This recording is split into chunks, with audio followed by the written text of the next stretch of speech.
ce sont des sujets qui sont liés et qui doivent être traités ensemble. Donc il n'y a pas vraiment lieu de faire croire aux gens que ce sont des sujets à traiter séparément.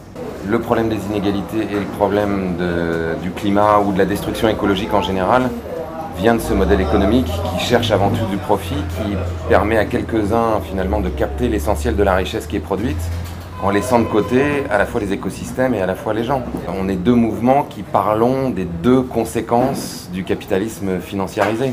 On ne peut pas faire de transition énergétique en laissant de côté la dimension sociale.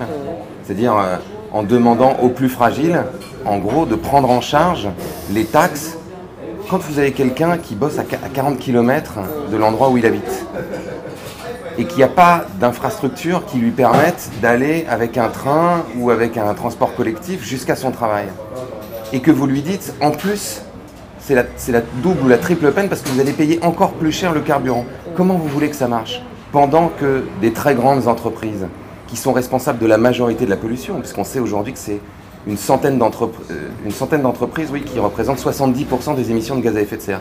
Elles sont largement exonérées de taxes dans tous les pays dans lesquels elles exercent leurs activités. C'est incompréhensible. Celle qui parle immédiatement à beaucoup de gilets jaunes, c'est celle qu'on a portée immédiatement au début, c'est la baisse des taxes sur les produits de première nécessité, les produits bio ou sains, parce que voilà, les produits sains qui ne sont pas forcément certifiés, et les produits à matière recyclée.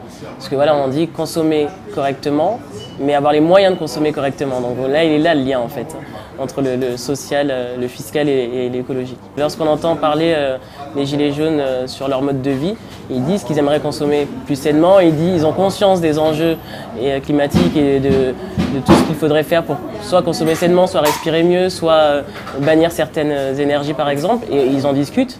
Moi j'en discute avec eux, c'est pas avec des personnes du climat que j'en ai discuté avant, c'est d'abord avec des gilets jaunes qui avaient cette conscience-là déjà aussi. Et pourquoi la fiscalité elle arrive sur le devant de la scène, c'est parce qu'on nous fait croire que la fiscalité mise en place actuellement sert aussi à la transition et c'est pas le cas. Donc pourquoi les sujets se rejoignent, c'est aussi pour ça.